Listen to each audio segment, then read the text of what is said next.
하나님의 은혜가 여러분에게 충만하기를 축원합니다. 시편 30편 제목의 말씀을 보면 다윗의 낙성가, 성전 낙성가라 그렇게 기록되고 있습니다. 다윗은 이스라엘 왕이 되어가지고 제1의 과제로 여호와의 언약궤를 시온성으로 모시게 됩니다. 여호와의 언약궤가 저 엘리 제사장 때에 그때 블레셋 나라에 빼앗겼었습니다. 그러나 여호와의 언약궤가 블레셋 진영에 들어가게 되고 다곤의 우상의 전각에 그 언약궤가 놓여지게 되었을 때에 블레셋 사람들이 자고 일어나니까 그 자신들이 섬기는 우상이 이 언약궤 앞에 넘어져 있는 것입니다. 우연인 줄로 생각을 했죠. 다시 이렇게 놓고 그 이튿날 보니까 역시 우상이 다 부서져 있는 것입니다. 그리고 그뿐만이 아니라 블레셋 사람들에게 종기가 생기고 악성 종기가 생겨서 죽는 사람들이 생기고 그랬어요. 그래서 블레셋 사람들은 이 언약궤가 원인이다 그렇게 생각을 하고 언약궤를 이스라엘 진영으로 돌려보냈습니다. 여호와의 언약궤가 이스라엘 땅으로 돌아와 가지고 발레 유다에 오랫동안 있었습니다. 비로소 이제 다윗이 왕이 되었을 때에 이 방치되었던 언약궤가 다윗이 마련한 성막 안에 안치되게 되는 것입니다. 그런데 그 처음에 유다 발레 유다에서 그 언약궤를 갖다가 다윗성으로 옮기는 그러한 일을 하게 될 때에 아비아달이라고 하는 제사장의 아들, 아비나답의 아들이죠. 우사와 아효 두 사람이 그 수레에다가 이 언약궤를 얹어가지고 옮기는 그러한 일이 있었습니다. 그것은 블레셋 사람들이 언약궤를 돌려보낼 때에 사용한 그러한 방법이었어요. 그런데 그 방법대로 이 두 사람이 행하고 그러는 가운데에 그 타작마당이 일었을 때 소들이 먹는 것 때문에 움직이고 그래가지고 수레가 움직이니까 언약궤가 떨어질 것 같아서 우사라고 하는 사람이 언약궤를 만졌다고 하는 거예요. 그랬을 때 하나님이 우사를 치셔서 그곳에서 우사가 죽었습니다. 언약궤를 옮기게 되는 이 다윗으로서는 상당히 두렵고 황당한 그러한 일이었어요. 그래서 언약궤를 옮기는 일을 중단하게 되죠. 그 언약궤는 오베데돔이라고 하는 사람의 집으로 옮겨지게 됩니다. 근데 오베데돔의 집에 옮겨져 가지고 그 오베데돔의 가정이 하나님을 잘 섬기는 이 언약궤를 잘 모시는 그러한 일이 있으니까 3개월이 되었을 때 벌써 엄청난 복을 받게 되는 거예요. 이러한 사실을 다윗이 듣게 되고 그리고는 다시금 언약궤를 다윗성으로 옮기게 되는 일을 행하게 되는 것입니다. 그랬을 때에 다윗은 전에는 언약궤를 매지를 않고 수레에다가 실어서 이방인의 방법으로 옮겼기 때문에 하나님이 그렇게 우사를 치셨다라고 하는 것을 깨닫고 이번에는 하나님이 말씀하신 대로 그 언약궤를 제사장들로 하여금 매게 하고 그래서 다윗성으로 옮긴 거예요. 그것이 하나님의 방법인 거예요. 하나님을 극진히 섬기는 그런 자세로 언약궤를 매어서 옮기도록 그렇게 했습니다. 이 언약궤를 맨 사람들이 6걸음을 했을 때 다윗은 소와 살진 송아지를 잡아 제사를 드리게 되고 이 여호와의 궤가 다윗성에 이르자 다윗은 왕의 채통을 내려놓고 그 언약궤 앞에서 덩실덩실 춤을 추는 그러한 일이 있었습니다. 언약궤는 다윗이 이 언약궤를 위해서 마련한 장막 안에 잘 모셔지게 되었어요. 그리고 다윗은 번제와 화목제를 하나님 앞에 드리게 되는데 여호와의 성전은 아니지만 그래도 성막, 하나님의 성전이라고 말을 할 수 있는 그러한 성막에 거기에 하나님이 있으셔야 할 그 언약궤가 있어야 될 곳에 언약궤가 드려졌을 때 그때 다윗은 그 언약궤를 들어놓으면서 자신이 하나님을 섬기는 사람으로 여지까지 있었던 그러한 자신들의 모든 삶에 관한 것들이 마치 이 주마등처럼 지나가게 되는 그런 일이었어요. 이 영광스러운 날이 있기까지 다윗이 얼마나 많은 눈물이 있었는지 그러한 것들이 주마등처럼 지나가는 그러한 일이었습니다. 다윗은 성전 낙성식 날에 그 자신에게 과거에 있었던 슬픈 날들 그것들 뒤에 이처럼 왕이 되고 또 하나님 앞에 온전히 섬길 수 있는 이러한 일들이 주어지게 되고 이 백성들이 하나님의 백성으로 나가게 되고 이러한 모든 일을 생각하게 될 때에 참으로 기쁨이 충만한 그러한 일이 있었어요. 이 슬픔의 모든 것들이 지난 다음에 하나님이 주시는 기쁨, 여호와께서 다윗에게 그때의 그 영감, 그 감동을 시편 30편 내용으로다가 기록하게 한 말씀인 것입니다. 다윗은 장래에도 슬픔 뒤에 기쁨이 오게 하실 여호와의 일들이 꿈으로 비전으로 그렇게 펼쳐지는 그러한 은혜 가운데에서 이처럼 말씀이 기록되게 되었다라고 하는 거예요.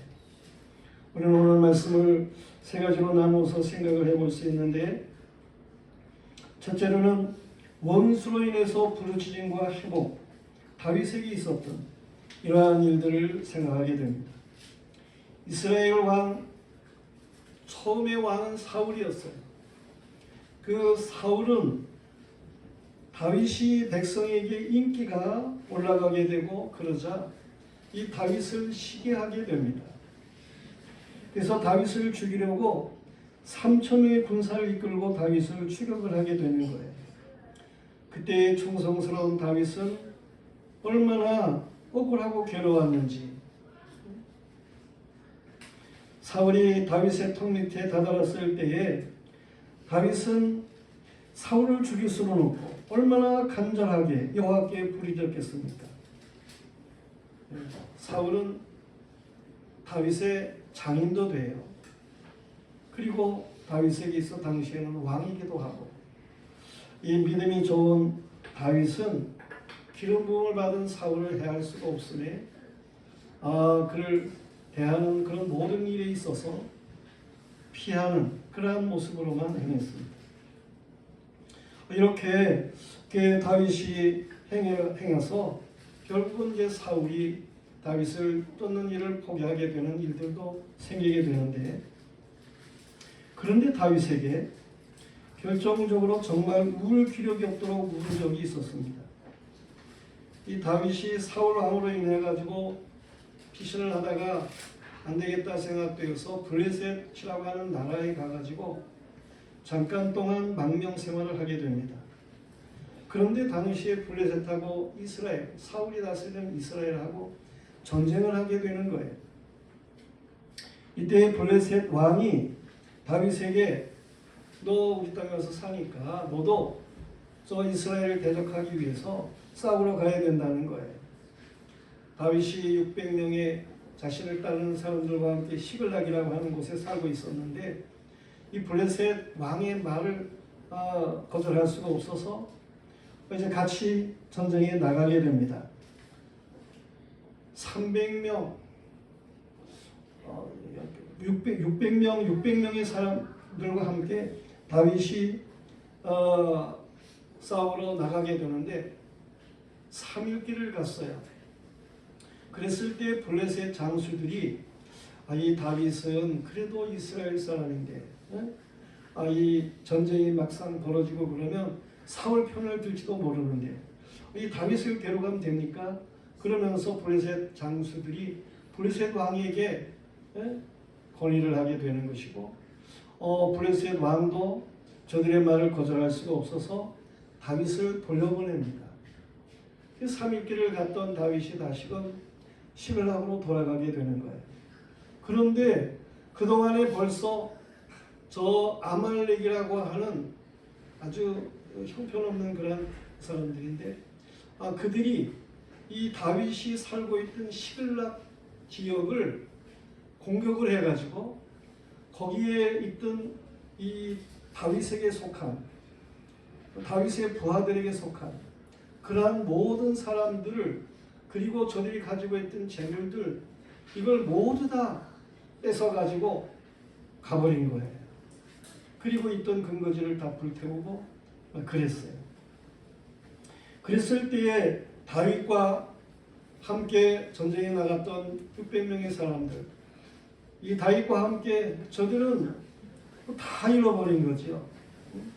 그때까지 사울이 피해가지고 어렵게 근거지를 가지고 뭔가 마련하고 그랬던 모든 것들을 다 잃어버린 그러한 상태에서 저들은 하나님 앞에 몽롱하고 울게 되는 일이 있게 되는 거예요. 성경 말씀에 보면 저들은 울 기력이 없도록 울었다는 거예요. 그때 다윗과 함께 했던 600명 저들은 이 다윗이 뭔가 판단을 잘못하고 지도력을 발휘하지를 못해서 그렇다. 그래가지고 다윗을 죽이자는 거예요. 그랬을 때 다윗이 얼마나 또 답답한 그러한 일이 있게 된 것입니까? 얼마나 울었고 얼마나 간절한 부르짖음이 다윗에게 있었겠어요. 한참 울고 그런 다윗 그에게 하나님의 빛이 비추게 된 거예요. 여호와 하나님이 계시다는 것 그것을 다윗이 잠깐 잃어버리고 그 다윗의 소유했던 것 시글락의 모든 것 그런 잃어버린 것만 그 환경만 가지고 하나님 앞에 물기력도 없이 운 자신이 부끄러웠을 거 아니겠어요? 여호와 하나님을 생각하게 될 때에 하나님이 자신을 얼마나 도우셨는지 그것을 생각하게 될 때에 다윗에게는 새로운 용기가 솟았습니다. 여호와 하나님 그가 나의 힘이신데 성경에는 부르짖음의 울음이 많이 나오고 있어요. 하갈이 이스마엘과 함께 아브라함의 집에서 쫓겨나서 물이 없어 또 물던 모습을 생각할 수 있는데 그때에도 하나님께서는 저 우는 자를 불쌍히 여기시고 돌보시는 일이 있어요. 비록 그가 하나님의 사람은 아니지만 그가 자식과 함께 쫓겨나가지고 울고 있는 그 모습이 하나님 보시기에 불쌍하셨던 거예요. 그 외에도 성경에 많은 그런 어려운 가운데 우는 자들을 볼 수 있습니다. 요셉이 형들의 시기로 애굽에 팔려갈 때의 모습이라든가 히스기야 왕이 죽을 병이 들었을 때의 목을 놓아 운 일이라든가 느헤미야가 참혹한 예루살렘의 환경을 생각하면서 울부짖음이라든가 그 외에도 많은 그러한 성경의 울음에 대한 것들이 나오고 있어요. 그런데 여호와 하나님은 성도의 울음의 기도에 약하신 분이십니다. 하나님께서는 우는 자를 돌아보시고 은총을 베푸십니다. 그것도 부르짖어 구하는 부르짖으며 우는 그러한 사람들에게 하나님은 절대로 외면하지를 않으십니다. 예레미야 33장 2절 3절 말씀에 보면 이를 행하시는 여호와 그것을 지어 성취하시는 여호와께서 그 이름을 여호와라는 이가 말씀하시기를 너는 내게 부르짖으라 내가 내게 응답하겠고 내가 알지 못하는 크고 은밀한 일을 내게 보이리라 말씀하십니다.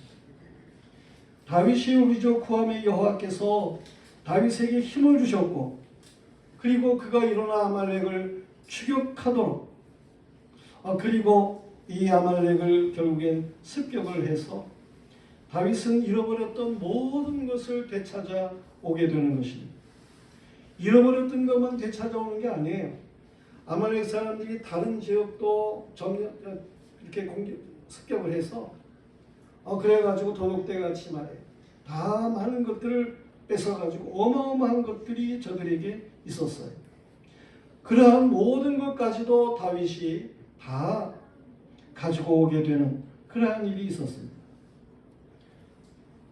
그래서 너무 그렇게 많은 그러한 것들을 가지고 와가지고 같이 갔던 600명들에게 공의 탈취물을 이렇게 나누게도 되고, 그래도 엄청난 것이 많이 남아서 다윗이 평소에 교통하던 유다의 장로들, 그들에게 선물로 탈취물을 많이 보내는 그러한 일이 있게 됩니다. 그런데 그 시대가 참으로 이스라엘이 망하는, 사울의 나라가 망하는 그러한 때예요. 이미 블레셋하고 전쟁을 했다고 그랬죠. 그래서 사울이 아들들과 함께 죽임을 당해요. 그리고 이스라엘에 왕이 없는 거예요. 사울의 아들 중에 하나가 도망을 쳐가지고 망명정부를 세우고 그러긴 했지만 이 가나안 땅에 왕이 없는 거예요. 그랬을 때 유다 백성들은 다윗을 왕으로 추대하는 그러한 일이 있게 되는 것입니다. 여호와께서 이 슬픔이 변해서 기쁨이 되게 하시는 이런 놀라운 역사를 주시는 거예요.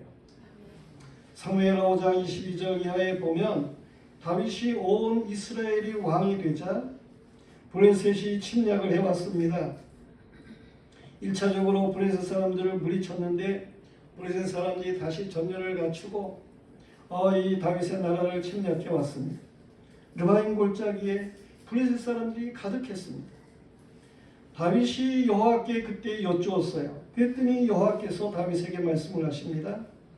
너 저들의 뒤에 있는 뽕나무 숲 있는 곳으로 가라. 그래가지고 뽕나무 숲 있는 곳 맞은편에 기다렸다가 그 뽕나무 위에서 걸음 걷는 소리가 나면 그러면 그때 블레셋을 공격해라. 그런 말씀을 하나님이 다윗에게 주셨어요. 그래서 다윗은 여호와의 명령대로 이 블레셋과 대치를 하게 되고 하나님이 말씀하신 장소에 있었습니다. 그리고 하나님께서 말씀하신 대로 그 뽕나무에 사람 걸음 걷는 소리가 들렸을 때에 그때에 다윗이 블레셋을 대적하러 나가 대승을 거둔 그러한 놀라운 일이 있었습니다. 왜 하필이면 하나님께서 뽕나무에 대한 말씀을 하시는 겁니까? 이 뽕나무라고 하는 그 나무는 이스라엘에서는 그것은 우는 나무, 위핑트리라 그렇게 저들은 생각을 하고 그렇습니다. 이 우는 나무가 있는 그곳에 맞은편에 있다가 거기에서 걸음 걷는 소리가 나면 공격을 하려는 거예요. 이 말씀은 하나님께서는 우는 자들, 부르짖는 자들, 저들 위에 하늘의 천군 천사를 보내서 역사하신다는 사실이에요. 그래서 하나님이 그 우는 자들을 도우시는 역사를 주신다는 사실을 영적으로 보이는 그런 말씀이 되는 것입니다. 우리는 하나님이 행하시는 일을 알아야 돼요. 하나님은 긍휼이 많으신 하나님, 우는 자, 저들을 도우시는 하나님이시다 라는 사실입니다. 성도들이요, 문제가 있어 답답할 때에 여호와 앞에 우시기를 바랍니다. 울어야 돼요. 울어야 될 상황에서는 울어야 하는 것입니다. 시글락에 잃어버림을 인해서 울 기력이 없도록 울던 다윗과 같이 행하면 여호와를 힘입어 승리의 아침이 오게 될 줄로 믿으시기를 바랍니다. 그런데 여호와 하나님께서 오늘 말씀하시는 두 번째 말씀은 노염은 잠깐이고 은총은 평생이라고 말씀을 하십니다. 여호와께서 십계명을 주셨는데 십계명에도 주시는 말씀이 뭡니까? 너는 나 외에 다른 신들을 네게 두지 말라. 너를 위해 우상을 만들지 말라. 그것들에게 절하지 말라 말씀하시고, 네 하나님 여호와는 질투하는 하나님인즉 나를 미워하는 자의 죄를 갚되 아버지로부터 아들에게로 3, 4대까지 이르게 하거니와 나를 사랑하고 네 계명을 지키는 자에게는 1000대까지 은혜를 베푸느니라. 잘못된 일에는 3, 4대까지, 잘한 일에는 1000대까지. 하나님의 뜻이 무엇인지 아시겠죠? 이것을 깨닫는 사람은 지혜로운 사람이고 이 사실을 모르는 사람은 미련한 사람입니다. 어려움과 고통은 여호와의 경고인 것입니다. 대학생 선교의 설립자인 C.S. 루이스라고 하는 사람은 말하기를 고난은 하나님의 경고의 확성기다, 그렇게 말을 했습니다. 여호와의 주시는 고난을 깨닫고 극복한 성인은 시편 119편 71절에 말하기를 고난당한 것이 내게 유익이라 내가 주의 율례를 배우게 되었나이다 그랬습니다. 누구보다도 그리스도 안에서 고난을 많이 당한 사도 바울, 그는 말하기를 로마서 8장 17절에 현재의 고난은 장차 우리에게 나타날 영광과 좋게 비교할 수 없도다 그랬습니다. 다윗의 젊은 날의 어려움들이 장차 자신에게 얼마나 유익한 날들을 가져올지를 다윗은 아는 거예요. 그러므로 어려운 가운데서도 낙심하지 않고 여호와를 경외하는 자의 삶을 살았던 것입니다. 사울이 악으로 이 다윗을 대적하고 그럴 때에 다윗은 그 사울의 악을 선으로 그렇게 이기는 삶을 살았음을 볼 수가 있습니다. 여호와 하나님의 심판이 있음을 아는 삶을 다윗은 살았다고 하는 거예요. 그러므로 여호와께서는 다윗을 유다의 왕 그리고 이스라엘의 전체의 왕이 되어가지고 40년을 통치하게 하였고 그의 가문에서는 계속해서 왕이 세워지는 그러한 일들이 있게 된 것이고 더 나아가서는 영원한 왕이신 예수 그리스도가 이 다윗의 족보를 통해서 오셨다고 하는 사실입니다. 이 세상의 삶은 짧습니다. 기껏해야 70, 80년 사는 거예요. 그러나 영혼의 삶은 영원한 것입니다. 그러므로 사람은 자기의 날을 계수하고 사는 지혜가 필요한 거예요.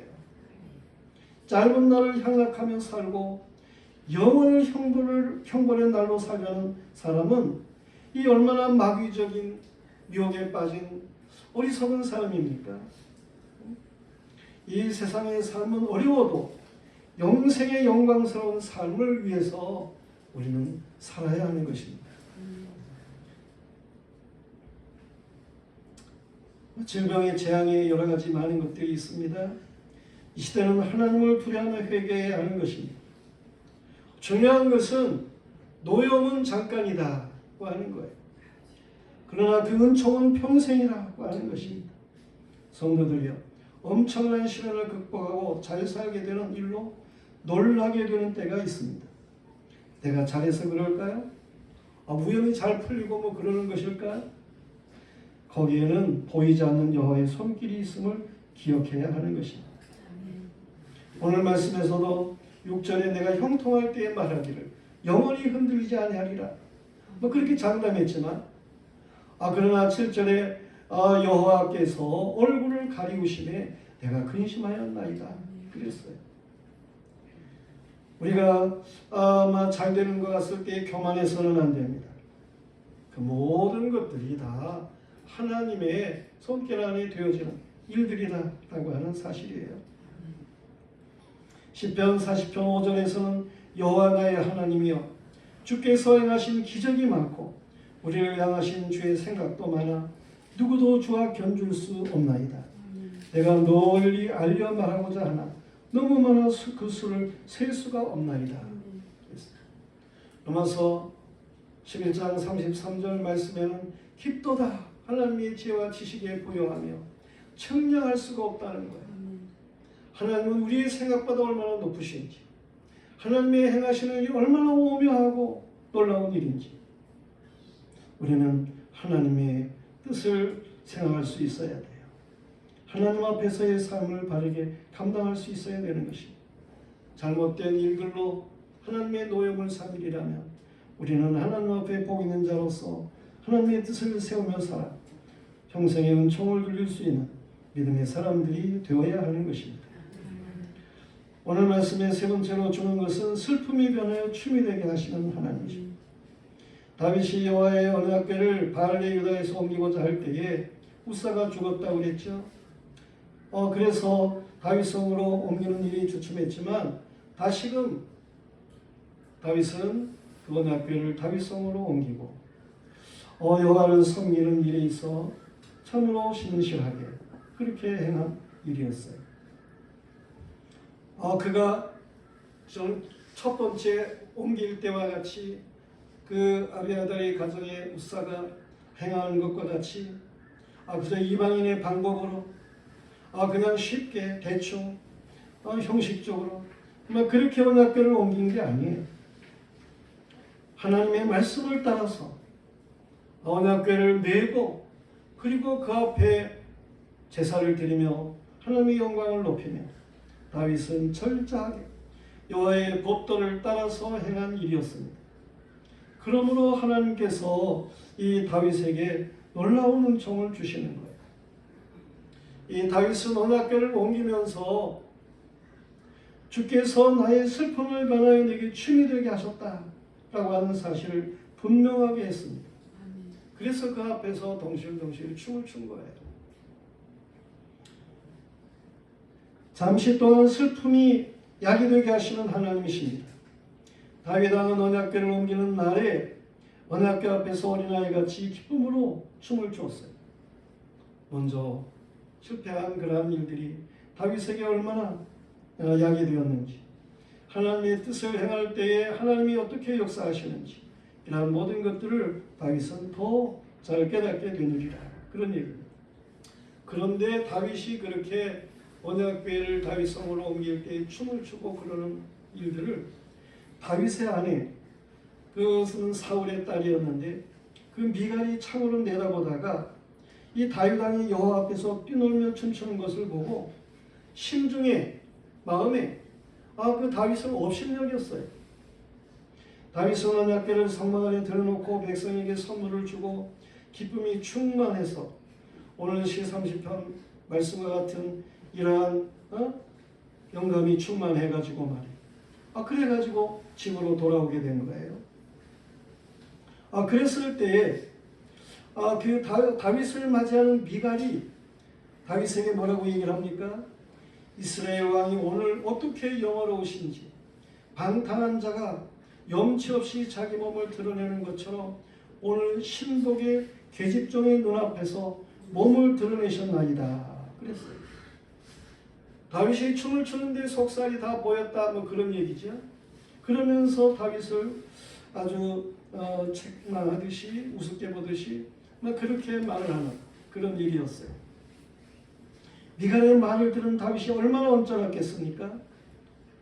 그래서 다윗이 미갈에게 말을 하기를, 이는 여호와 앞에서 한 것이니라.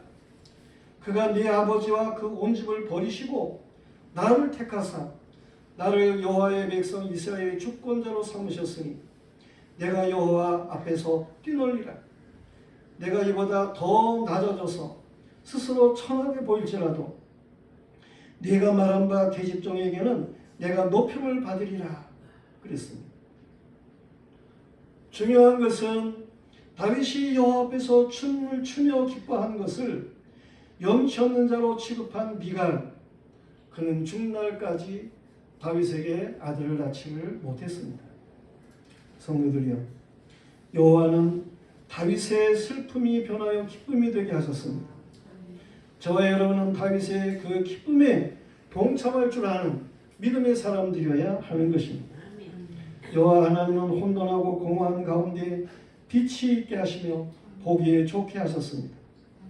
어둠 가운데 빛이 있으라 하신 여호와께서 죄악의 어둠 가운데 있던 슬픔의 사람을 하나님의 영광을 아는 빛과 환희의 사람으로 바꾸십니다. 이스라엘은요, 하루를 생각할 때에 저녁부터 칩니다. 저녁부터 시작을 해가지고 그 이튿날 낮에까지 하루라 그렇게 봅니다. 하나님이 밤의 어두운 가운데에서 빛이 있게 해서 환하게 하시고, 그래서 그날을 첫째 날로 삼으셨기 때문에 그렇습니다. 우리는 이렇게 밤이 지나고 아침이 오게 하시는 하나님의 섭리를 알아야 하는 것입니다. 7절 말씀에 보면 여호와여 주의 은혜로 나를 산같이 굳게 세우셨더니 주의 얼굴을 가리시며 내가 근심하였나이다. 내가 가진 행복이 내가 잘나서 얻은 것이 아님을 알아야 하는 것입니다. 아침에 기상의 시간이고 아침은 말이에요. 기상의 시간이고 육신도 건강하고 셈을 가지는 시간입니다. 야곱은 형 에서가 400명을 데리고 공격하여 오는 일로 두려워하고 슬퍼했습니다. 그래서 야곱은 야곱 강가에서 밤새도록 천사와 씨름을 했습니다. 새벽녘이 되어가지고 천사가 가겠다고 그럽니다. 그래도 축복하라고 야곱이 붙잡고 늘어질 때 천사가 이 야곱의 환도뼈를 쳐가지고 잠깐 위골이 됐습니다.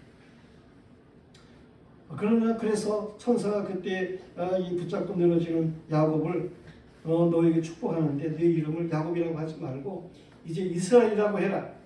이스라엘이라는 야곱이라는 말은 뒤꿈치를 잡았다는 얄팍한 자에 주어지는 이름이고, 이스라엘이라고 하는 이름은 여호와와 겨루어 이겼다라고 하는 이름이고, 그러니까 야곱에서 너는 이스라엘이다, 그렇게 축복을 했습니다. 그런데 그 새벽이 되어가지고 그렇게 야곱이 이스라엘로 바뀌었는데, 그때 찬란한 태양이 떠오르게 됩니다. 그리고 야곱은 그때 받은 은혜를 생각하면서 이곳은 분이엘이다, 그렇게 말을 합니다. 그 장소를 분이엘이라고 명명하게 됩니다. 분이엘이라고 하는 말은 하나님의 얼굴이라고 하는 뜻이에요. 하나님의 얼굴이 나에게 함께했다, 그런 얘기. 그날에 환도뼈가 위골되어 가지고 저는 다리로다가 이 야곱은 자신을 해하려고 온 에서 형 400명을 이끌고 온 그 에서 그 앞으로 걸어가는 거예요. 그런데 이 야곱이가 당당하게 에서 앞에 나타나면 아마 에서에게 맞았을 거예요. 죽었을지도 몰라요. 전에 야곱이 형의 축복을 뺏어 도망을 쳤으니까. 그런데 이 환도뼈가 유골되어 가지고 날이 나무에 의지해 가지고 그 어렵게 자신 앞으로 오는 야곱을 보면서 에서의 마음도 측은해지는 거예요. 그래서 그 에서에게 달려가서 그를 안고 같이 울었다는 거 아닙니까? 성경에는 하나님의 백성을 대적하는 자들이 패망하는 시간은 일반적으로 아침인 것에 대해서 말씀하고 있어요. 하나님께서는 하나님의 백성에게 아침에 오게 하십니다. 대적은 망하고 하나님의 백성이 승리하는 시간, 아침을 주시는 하나님이셔요. 주님이 새벽 미명에 일어나 기도하셨습니다. 한국 새벽기도에 놀라운 부흥을 가져왔습니다. 아침은 축복의 시간인 거예요. 시편 57편 8절 말씀에 내가 새벽을 깨우리로다 라고 하는 말씀이 있습니다. 출애굽기 19장 16절에 보면 살아계신 하나님은 아침에 모세에게 계시를 주시고 역사하신 일을 볼 수가 있습니다. 열왕기상 17장 6절에 보면 엘리야는 먹이를 얻게 되는데 아침마다 하나님께서 보낸 까마귀를 통해서 식물을 공급받는 일이 있습니다. 여호와 하나님은 광야 40년에 아침마다 이스라엘 백성에게 만나를 공급하셨습니다. 부활하신 주님은 갈릴리 새벽 한국에 오셔가지고 힘을 잃은 제자들에게 다시금 용기를 주시고 하나님의 편에 놀라운 역사를 보이는 일들이 있습니다. 성도들이여, 아침에 기쁨이 오리로다. 오늘 말씀에 보면 5절 말씀에 그 노염은 잠깐이요 그 은총은 평생이로다. 저녁에는 울음이 깃들일지라도 아침에는 기쁨이 오리로다. 하나님의 사람들로 아침을 깨우는 이런 믿음의 사람들이기를 축원합니다.